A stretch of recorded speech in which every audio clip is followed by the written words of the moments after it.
वाहिगुरू जी का खालसा वाहिगुरू जी की फतेह।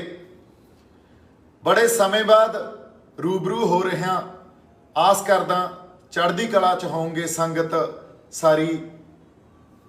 साडी जिहड़ी आ ਉਹ ਸੰਘਰਸ਼ਾਂ ਦਾ ਦੌਰ ਆ। ਪੰਜਾਬ 'ਚ ਨਿਤ ਨਵੀਆਂ ਮੁਹਿੰਮਾਂ, ਨਿਤ ਨਵੇਂ ਸੰਘਰਸ਼ ਪੈਦਾ ਹੋ ਰਹੇ ਆ।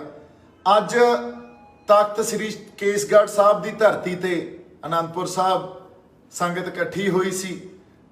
ਸਾਡੇ ਗੁਰੂ ਸਾਹਿਬ ਦਾ ਨਿਰਾਦਰ ਕਰਨ ਦੀ ਜਿਹੜੀ ਇੱਕ ਕੋਸ਼ਿਸ਼ ਹੋਈ ਆ, ਉਸ ਕੋਸ਼ਿਸ਼ ਦੇ ਵਿਰੁੱਧ ਇੱਕ ਰੋਸ ਵਜੋਂ ਸੰਗਤ ਨੇ ਉੱਥੇ ਇਕੱਠ ਕੀਤਾ।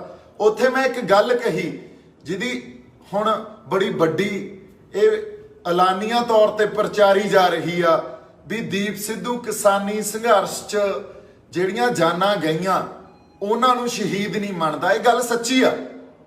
ਦੇਖੋ, ਗੱਲਾਂ ਨੂੰ ਸਮਝਣ ਦੀ ਕੋਸ਼ਿਸ਼ ਕਰੀਏ। ਕਿਸਾਨੀ ਸੰਘਰਸ਼ 'ਚ ਅਸੀਂ ਅੱਜ ਵੀ ਜੁੜੇ ਆ। ਉਸ ਸੰਘਰਸ਼ ਦੇ ਨਾਲ ਸਾਡੀ ਹੋਂਦ ਜੁੜੀ ਆ, ਸਾਡੀ ਹੋਂਦ ਦੀ ਲੜਾਈ ਆ। ਜਦੋਂ ਕੌਮਾਂ ਹੋਂਦ ਦੀ ਲੜਾਈ ਲੜਦੀਆਂ ਹੋਣ, ਉਦੋਂ ਅਸੀਂ ਆਪਦੇ ਫਲਸਫੇ, ਆਪਦੇ ਰਹਿਬਰਾਂ ਦੇ ਦਿੱਤੇ, ਸਾਡੇ ਗੁਰੂਆਂ ਦੇ ਦਿੱਤੇ ਸਿਧਾਂਤ, ਉਹਨਾਂ ਦੇ ਨਾਲ ਤਾਂ ਸਮਝੌਤੇ ਨਹੀਂ ਕਰਦੇ। ਅਸੀਂ ਸ਼ਹਾਦਤ ਦੇ ਅਰਥਾਂ ਨੂੰ, ਜਿਹੜੀ ਉਹਦੀ ਪਾਕੀਜ਼ਗੀ ਆ, ਉਹਦੀ ਪਵਿੱਤਰਤਾ, ਸਾਨੂੰ ਇਹ ਪਤਾ ਸ਼ਹੀਦ ਕੌਣ ਹੁੰਦਾ। ਜਦੋਂ ਅਸੀਂ ਸ੍ਰੀ ਗੁਰੂ ਅਰਜਨ ਦੇਵ ਪਾਤਸ਼ਾਹ ਨੂੰ ਸ਼ਹੀਦਾਂ ਦਾ ਦਰਜਾ ਦਿੱਤਾ ਜਾਂ ਸ਼ਹੀਦਾਂ ਦਾ ਸਰਤਾਜ ਕਿਹਾ ਉਹਨਾਂ ਨੂੰ, ਸੋ ਸ਼ਹਾਦਤ ਦੀ ਪਰਿਭਾਸ਼ਾ ਤਾਂ ਸ੍ਰੀ ਗੁਰੂ ਅਰਜਨ ਦੇਵ ਪਾਤਸ਼ਾਹ ਨੇ ਸਾਨੂੰ ਸਮਝਾਤੀ। ਫਿਰ ਨੌਵੇਂ ਪਾਤਸ਼ਾਹ ਨੇ ਜਾਂ ਸਾਡੇ ਸ਼ਹੀਦ ਸਿੰਘਾਂ ਨੇ ਸਾਨੂੰ ਸ਼ਹਾਦਤ ਦੀ ਪਰਿਭਾਸ਼ਾ ਸਮਝਾਤੀ। ਉਹਦੀ ਪਾਕੀਜ਼ਗੀ ਤੇ ਉਹਦੀ ਪਵਿੱਤਰਤਾ ਕੀ ਹੈ ਸ਼ਹਾਦਤ ਦੀ, ਇਹ ਸਾਨੂੰ ਪਤਾ ਵੀ ਸਾਹਮਣੇ ਜੰਗ ਆ, ਇਹੋ ਜਿਹੀ ਜੰਗ ਆ ਜਿੱਥੇ ਸਿਰ ਦੇਣਾ ਪੈਣਾ। ਤੇ ਉੱਥੇ ਪਰਵਾਨੇ ਦੀ ਤਰ੍ਹਾਂ, ਜਿਵੇਂ ਕਿਸੇ ਬਲਦੀ ਲਾਟ 'ਚ ਪਰਵਾਨਾ ਜਾ ਕੇ ਅੰਦਰ ਆਪਦੀ ਜਾਨ ਦੇ ਦਿੰਦਾ, ਉਵੇਂ ਬਲਦੀ ਲਾਟ 'ਚ ਆਪਦੀ ਜਾ ਕੇ ਛਾਲ ਮਾਰਨੀ ਆ ਤੇ ਉਹਨੂੰ ਤਾਂ ਆਪਾਂ ਸ਼ਹਾਦਤ ਦਾ ਦਰਜਾ ਦਿੱਤਾ ਜਾ ਸਕਦਾ। ਪਰ ਜਿਹੜੇ ਕਿਸਾਨੀ ਸੰਘਰਸ਼ 'ਚ ਜਾਨਾਂ ਗਵਾਈਆਂ, ਜਿਹੜੇ ਅਕਾਲ ਚਲਾਣਾ ਕਰ ਗਏ ਸਾਡੇ ਬੰਦੇ, ਜਾਂ ਜਿਹੜੇ ਬੰਦਿਆਂ ਨੇ ਆਪਦੀਆਂ ਜਾਨਾਂ ਦੀਆਂ ਕੁਰਬਾਨੀਆਂ ਦਿੱਤੀਆਂ, ਇਹ ਗੱਲਾਂ ਨੂੰ ਅਸੀਂ ਸਮਝੀਏ। ਜੇ ਅਸੀਂ ਉਹਨਾਂ ਨੂੰ ਵੀ ਇਹੀ ਕਹਿ ਉਸ ਪਰਿਭਾਸ਼ਾ ਦੇ ਅਧੀਨ ਅਸੀਂ ਇਹ ਕਹਿਣ ਲੱਗ ਜਾਈਏ ਵੀ ਉਹ ਸਾਡੇ ਸ਼ਹੀਦ ਆ, ਇਹ ਤੁਹਾਡੇ ਕਿਸੇ ਅੰਦਰੋਂ ਜਜ਼ਬੇ 'ਚ ਤਾਂ ਗੱਲ ਕਹੀ ਜਾ ਸਕਦੀ ਆ। ਪਰ ਜੇ ਸ਼ਹਾਦਤ ਦੇ ਇੱਕ ਕਸੌਟੀ ਤੇ ਇਸ ਗੱਲ ਨੂੰ ਪਰਖੀਏ, ਉਹਦੇ ਸਿਧਾਂਤਾਂ ਤੇ ਪਰਖੀ, ਤਾਂ ਇਹ ਖਰੀ ਨਹੀਂ ਆ। ਕਿਉਂਕਿ ਫਿਰ ਇਸ ਤਰ੍ਹਾਂ ਤਾਂ ਸਾਡੇ ਗੁਰੂ ਪਾਤਸ਼ਾਹ 'ਚ ਜਾਂ ਕਰਤਾਰ ਸਿੰਘ ਸਰਾਭੇ 'ਚ ਜਾਂ ਭਗਤ ਸਿੰਘ, ਇਹਨਾਂ ਬੰਦਿਆਂ ਦਾ ਤੇ ਸਾਡਿਆਂ ਦਾ ਤਾਂ ਕੋਈ ਫਰਕ ਹੀ ਨਹੀਂ ਰਹਿ ਜਾਣਾ। ਸੋ ਗੱਲ ਇਹ ਆ, ਅਸੀਂ ਅੰਦਰੋਂ ਇੱਕ ਜਜ਼ਬੇ ਦੇ ਆਧਾਰ ਤੇ ਤਾਂ ਸਾਰੀਆਂ ਉਹ ਜਾਨਾਂ ਨਾਲ, ਜਿਹੜੀਆਂ ਜਾਨਾਂ ਗਈਆਂ, ਜਿਹੜੇ ਕੁਰਬਾਨ ਕਰ ਗਏ ਆਪਦੇ ਆਪ ਨੂੰ ਕਿਸਾਨੀ ਸੰਘਰਸ਼ 'ਚ, ਜਾਂ ਉਹਨਾਂ ਦੇ ਪਰਿਵਾਰਾਂ ਨਾਲ ਜੁੜੇ ਹੋਏ ਆ। ਮੈਂ ਵੀ ਉਹਨਾਂ ਹੀ ਜੁੜਿਆ ਹੋਇਆ। ਪਰ ਅਸੀਂ ਸ਼ਹਾਦਤ ਦੀ ਇੱਕ ਜਿਹੜੀ ਪਰਿਭਾਸ਼ਾ, ਉਹਨੂੰ ਡਾਇਲਿਊਟ ਨਾ ਕਰੀਏ। ਸ਼ਹਾਦਤ ਦੀ ਪਰਿਭਾਸ਼ਾ ਜਿਹੜੀ ਸਾਡੇ ਰਹਿਬਰਾਂ ਨੇ, ਸਾਡੇ ਗੁਰੂਆਂ ਨੇ ਇੱਕ ਉਹਦਾ ਮਿਆਰ ਸਾਡੇ ਲਈ ਮਿੱਥ ਕੇ, ਜਾਂ ਇਹ ਕਹਿ ਲਓ ਵੀ ਉਹ ਮਿੱਥ ਸਿਰਜੇ ਹੋਏ ਆ, ਸਾਜਿਆ ਹੋਇਆ, ਜੇ ਅਸੀਂ ਉਹਨੂੰ ਡਾਇਲਿਊਟ ਕਰਨ ਲੱਗ ਗਏ ਤਾਂ ਫਿਰ ਜਿਹੜੇ ਉਦੋਂ ਬਾਅਦ ਵੀ ਸਾਡੇ ਲਈ ਸ਼ਹੀਦ, ਜਾਂ ਉਹ ਜਿਹੜੇ ਸਤਿਕਾਰਯੋਗ ਸ਼ਹਾਦਤ ਆਪਦਾ ਆਪਾ ਵਾਰ ਗਏ, ਆਪਦੇ ਪਰਿਵਾਰ ਵਾਰ ਗਏ, ਸਭ ਕੁਝ ਵਾਰ ਗਏ ਜਿਹੜੇ ਸਾਡੇ ਸਿੰਘ ਸ਼ਹੀਦ, ਫਿਰ ਉਹਨਾਂ ਦਾ ਦਰਜਾ ਸਾਡੇ ਲਈ ਕੀ ਰਹਿ ਜਾਊਗਾ? ਫਿਰ ਤਾਂ ਕੋਈ ਇਹ ਗੱਲ ਹੀ ਸਾਰੀ ਖਤਮ ਹੋ ਜੂ। ਜਿੱਥੋਂ ਅਸੀਂ ਸੇਧ ਲੈਣੀ ਆ ਸਾਡੇ ਇਤਿਹਾਸ 'ਚੋਂ, ਇਹ ਤਾਂ ਖੋਰਾ ਬੜਾ ਵੱਡਾ ਲੱਗ ਜੂਗਾ। ਸੋ ਗੱਲ ਇਹ ਕਿੱਥੇ ਅੱਜ ਹੋਈ ਸੀ, ਇਹ ਕਿਸੇ ਹੋਰ ਸੰਦਰਭ 'ਚ ਗੱਲ ਹੋਈ ਆ ਵੀ ਸ਼ਹਾਦਤ ਦੇ ਅਸਲ ਜਿਹੜੇ ਅਰਥ ਆ ਉਹਨਾਂ ਨੂੰ ਸਮਝ ਗਏ ਅਸੀਂ। ਇਹ ਬੰਦੇ ਸਾਡੇ ਆਪਦੀਆਂ ਜਾਨਾਂ ਕੁਰਬਾਨ ਕਰ ਗਏ। ਇਹ ਜਾਨਾਂ ਕੁਰਬਾਨ ਕਰ ਗਏ ਕਿਉਂਕਿ ਇਹਨਾਂ ਤੇ ਜਿਹੜਾ ਜ਼ੁਲਮ ਹੋਇਆ ਉਹ ਸਰਕਾਰਾਂ ਨੇ ਕੀਤਾ। ਉਹ ਹੁਣ ਦੀ ਇਸ ਮੌਜੂਦਾ ਬੀਜੇਪੀ ਸਰਕਾਰ ਨੇ ਉਹਨਾਂ ਦੇ ਜ਼ੁਲਮ ਦੇ ਕਰਕੇ ਇਹ ਜਾਨਾਂ ਕੁਰਬਾਨ ਕਰ ਗਏ। ਅਸੀਂ ਇਹਨਾਂ ਨੂੰ ਨਤਮਸਤਕ ਆ, ਇਹਨਾਂ ਦੇ ਲਈ ਵੀ ਸਾਡਾ ਸਿਰ ਝੁਕਦਾ ਜਿਹੜੇ ਆਪਦਾ ਆਪਾ ਵਾਰ ਗਏ। ਪਰ ਇਹਨਾਂ ਨੂੰ ਸ਼ਹੀਦੀ ਜਾਂ ਸ਼ਹਾਦਤ ਦੇ ਕਸੌਟੀ ਜਾਂ ਉਹਨਾਂ ਸਿਧਾਂਤਾਂ ਤੇ ਆਪਾਂ ਪਰਖੀਏ ਤਾਂ ਮੇਰੇ ਖਿਆਲ 'ਚ ਫਿਰ ਤਾਂ ਜਿਹੜੇ ਸਾਡੇ ਕਰਤਾਰ ਸਿੰਘ ਸਰਾਭੇ ਵਰਗੇ, ਭਗਤ ਸਿੰਘ ਵਰਗੇ, ਫਿਰ ਉਹਨਾਂ ਨੂੰ ਕਿੱਥੇ ਰੱਖਾਂਗੇ? ਕੋਈ ਤਾਂ ਯਾਰ ਫਰਕ ਰੱਖੀਏ ਆਪਾਂ ਇਹਨਾਂ ਗੱਲਾਂ 'ਚ।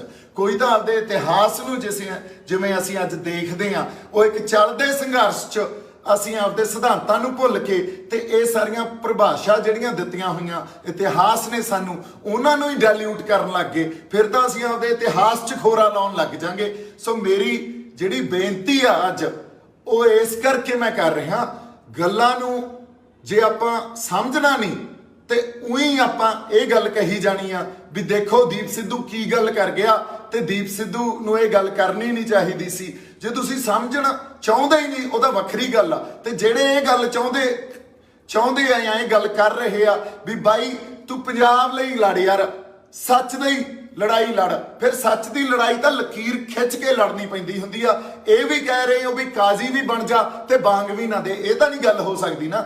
ਜਾਂ ਤਾਂ ਫਿਰ ਕਾਜ਼ੀ ਬਣ ਕੇ ਬਾਂਗ ਦੇਣੀ ਪਊਗੀ, ਫਿਰ ਤਾਂ ਸੱਚ ਬੋਲਣਾ ਪਊ।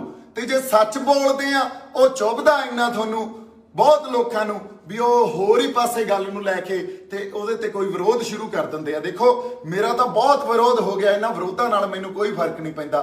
ਹਰ ਵਿਰੋਧ ਮੈਨੂੰ ਹੋਰ ਤਾਕਤ ਦਿੰਦਾ ਤੇ ਉਸ ਤਾਕਤ ਦੇ ਨਾਲ ਅਕਾਲ ਪੁਰਖ ਵਾਹਿਗੁਰੂ ਨੂੰ ਨਤਮਸਤਕ ਹੋ ਕੇ ਮੈਂ ਫੇਰ ਆਪਦੇ ਰਾਹ ਤੇ ਤੁਰ ਪੈਣਾ। ਪਰ ਮੈਂ ਇਸ ਗੱਲ ਨੂੰ ਇਸ ਲਈ ਇਸ ਖਾਤਰ ਸੰਗਤ ਸਾਹਮਣੇ ਦੁਬਾਰਾ ਲੈ ਕੇ ਆਇਆ, ਸ਼ਹਾਦਤ ਦੇ ਅਰਥ, ਸ਼ਹੀਦੀ ਦੀ ਪਰਿਭਾਸ਼ਾ ਸਾਡੇ ਰਹਿਬਰਾਂ ਨੇ ਤੇ ਸਾਡੇ ਸਿੰਘ ਸ਼ਹੀਦਾਂ ਨੇ ਸਾਨੂੰ ਦਿੱਤੀ ਆ। ਉਹਨੂੰ ਅਸੀਂ ਖੋਰਾ ਨਾ ਲਾਈਏ, ਉਹਨੂੰ ਡਾਇਲਿਊਟ ਨਾ ਕਰੀਏ, ਉਹਦੇ ਅਰਥਾਂ ਨੂੰ ਸਮਝੀਏ। ਠੀਕ ਆ, ਜਿਹੜੀਆਂ ਜਾਨਾਂ ਗਈਆਂ ਉਹਨਾਂ ਨੂੰ ਵੀ ਅਸੀਂ ਸਜਦਾ ਕਰਦੇ ਆ, ਉਹ ਆਪਦੀਆਂ ਜਾਨਾਂ ਕੁਰਬਾਨ ਕਰ ਗਏ। ਫਿਰ ਤਾਂ ਹਰ ਸਰਹੱਦ ਤੇ ਜਿਹੜੀ ਜਾਨ ਜਾਂਦੀ ਆ ਉਹ ਵੀ ਸ਼ਹੀਦੀ, ਆਪਾਂ ਉਹਨੂੰ ਵੀ ਸ਼ਹੀਦੀ ਮੰਨੀ ਜਾਂਦੇ ਆ। ਇੱਕ ਨੇਸ਼ਨ ਸਟੇਟ ਤਾਂ ਉਹਨੂੰ ਸ਼ਹੀਦੀ ਮੰਨਦੀ ਆ, ਅਸੀਂ ਵੀ ਮੰਨੀ ਜਾਂਦੇ ਆ। ਫਿਰ ਤਾਂ ਪਤਾ ਨਹੀਂ ਇੱਥੋਂ ਬੱਸ ਭਰ ਕੇ ਆਪਾਂ ਤੁਰ ਜਾਂਦੇ ਆ ਕਿਸੇ ਪਾਸੇ ਨੂੰ, ਰੱਬ ਨਾ ਕਰੇ ਰਾਹ 'ਚ ਕਿਸੇ ਦਾ ਐਕਸੀਡੈਂਟ ਹੋ ਗਿਆ, ਉਹਨਾਂ ਨੂੰ ਵੀ ਸ਼ਹੀਦ ਮੰਨੀ ਜਾਂਦੇ ਆ। ਫਿਰ ਯਾਰ ਗੱਲ ਖੜੂ ਕਿੱਥੇ ਜਾ ਕੇ? ਸੋ ਇਸ ਕਰਕੇ ਜਿਹੜੇ ਇਤਿਹਾਸ ਨੇ ਸਾਨੂੰ ਸੇਧ ਦੇਣੀ ਆ, ਜਿਸ ਇਤਿਹਾਸ ਤੋਂ ਅਸੀਂ ਆਪਦੀ ਕੋਈ ਪ੍ਰੇਰਨਾ ਲੈਣੀ ਆ, ਉਹ ਸਿਧਾਂਤਾਂ ਤੋਂ ਅਸੀਂ ਪ੍ਰੇਰਨਾ ਲੈਣੀ ਆ, ਉਹਨਾਂ ਸਿਧਾਂਤਾਂ ਨੂੰ ਅੱਗੇ ਰੱਖ ਕੇ ਲੜਾਈਆਂ ਲੜਨੀਆਂ। ਜੇ ਅਸੀਂ ਉਹਨਾਂ ਨੂੰ ਹੀ ਖੋਰਾ ਲਾਉਣ ਲੱਗ ਗਏ ਫਿਰ ਤਾਂ ਬਾਈ ਜੀ ਗੱਲ ਹੀ ਨਹੀਂ ਖੜਨੀ ਕਿਤੇ। ਸੋ ਕਾਜ਼ੀ ਵੀ ਬਣ ਕੇ ਰਹੀਏ ਤੇ ਬਾਂਗ ਵੀ ਨਾ ਦਈਏ, ਇਹ ਨਹੀਂ ਹੋਇਆ ਜਾ ਸਕਦਾ। ਸੱਚ ਦੀ ਗੱਲ ਕਰਨੀ ਪਊ, ਸੱਚ ਦੀ ਗੱਲ ਖਾਤਰ ਇੱਥੇ ਇਸ ਰਾਹ ਤੇ ਖੜੇ ਆ ਤੇ ਇੱਥੇ ਤੁਰ ਰਹੇ ਆ। ਤੇ ਜੇ ਇਹ ਤੋਂ ਮੁਣਕਰ ਹੁਣ ਨੂੰ ਕਹਿ ਦੋਗੇ ਮੈਨੂੰ ਵੀ ਬਾਈ ਨੂੰ ਤੂੰ ਸੱਚ ਨਾ ਬੋਲ ਯਾਰ, ਕੋਈ ਨਹੀਂ ਜਿਵੇਂ ਚੱਲਦਾ ਚੱਲੀ ਜਾਣ ਦੇ, ਇਹ ਤਾਂ ਨਹੀਂ ਮੇਰੇ ਤੋਂ ਹੋਣਾ। ਇੰਨੀਆਂ ਕੁ ਗੱਲਾਂ ਅੱਜ ਤੁਹਾਡੇ ਨਾਲ ਰੂਬਰੂ ਹੋ ਕੇ ਕਰਨੀਆਂ ਸੀ। ਮੇਰੇ ਵੱਲੋਂ ਬਹੁਤ ਸਾਰਾ ਪਿਆਰ ਤੇ ਸਤਿਕਾਰ। ਜਿਉਂਦੇ ਵਸਦੇ ਰਹੋ ਹਮੇਸ਼ਾ। ਪੰਜਾਬ ਖਾਤਰ, ਸਾਡੀ ਮਿੱਟੀ ਖਾਤਰ ਤੇ ਸਾਡੇ ਲੋਕਾਂ ਖਾਤਰ ਅਸੀਂ ਖੜੇ ਆ ਤੇ ਆਈ ਲੜਾਈ ਲੜਦੇ ਰਹਾਂਗੇ। ਠੀਕ ਆ, ਵਿੱਚ ਕਈ ਵਾਰੀ ਮਾਨਸਿਕ ਤੌਰ ਤੇ ਇਹ ਗੱਲ ਵੀ ਆ ਜਾਂਦੀ ਆ, ਕਿਉਂਕਿ ਆਪਾਂ ਤਾਂ ਹਜੇ ਗੁਰੂ ਸਾਹਿਬ ਤੋਂ, ਉਹਨਾਂ ਤੋਂ ਆਸ਼ੀਰਵਾਦ ਉਹਨਾਂ ਤੋਂ ਹੀ ਲੈਂਦੇ ਆ, ਉਹਨਾਂ ਦੇ ਅੱਗੇ ਨਤਮਸਤਕ ਹੋ ਕੇ ਇਹ ਕਹਿੰਦੇ ਆ ਅਕਾਲ ਪੁਰਖ ਸੱਚੇ ਪਾਤਸ਼ਾਹ ਮਿਹਰ ਕਰਿਓ, ਸਾਨੂੰ ਹਿੰਮਤ ਬਖਸ਼ਿਓ ਵੀ ਜਿਹੜੇ ਰਾਹਾਂ ਤੇ ਅਸੀਂ ਤੁਰੇ ਆ, ਸਾਡੇ ਰਾਹ ਤਾਂ ਹੈ ਨਹੀਂ ਨਾ ਤੁਹਾਡੇ ਰਾਹ, ਇਹ ਤਾਂ ਉਹਨਾਂ ਰਹਿਬਰਾਂ ਦੇ ਦਿੱਤੇ ਹੋਏ ਸਿਧਾਂਤ, ਉਹੀ ਰਾਹ। ਇਸ ਰਾਹ ਤੇ ਜਾ ਕੇ ਨਾ ਸਾਨੂੰ ਪ੍ਰਧਾਨਗੀਆਂ ਮਿਲਣੀਆਂ, ਨਾ ਇੱਥੇ ਅਸੀਂ ਕੁਝ ਬਣ ਕੇ ਨਿਕਲਣਾ, ਨਾ ਇੱਥੇ ਸਾਡੀ ਪੋਲਿਟਿਕਸ ਖੜੀ ਹੋਣੀ ਆ।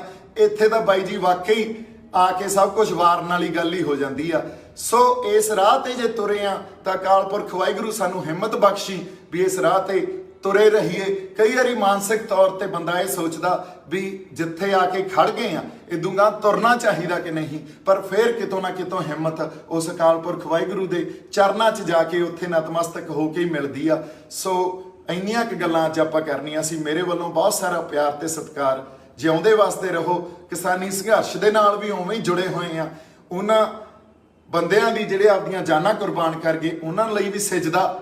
ਤੇ ਸਾਡੀਆਂ ਸਾਰੀਆਂ ਸੰਗਤਾਂ ਨੂੰ ਇੱਕ ਬੇਨਤੀ ਆ ਵੀ ਐਵੇਂ ਹੀ ਗੱਲਾਂ 'ਚ ਆ ਕੇ ਗੱਲਾਂ ਨੂੰ ਜਾਂਚੇ ਪਰਖੇ ਬਿਨਾ ਜੇ ਆਪਾਂ ਇੱਕ ਦੂਜੇ ਦੀਆਂ ਲੱਤਾਂ ਹੀ ਖਿੱਚਣੀਆਂ ਤਾਂ ਫੇਰ ਮੈਨੂੰ ਲੱਗਦਾ ਸਾਡਾ ਰਾਹ ਹਜੇ ਬਹੁਤ ਦੂਰ ਆ।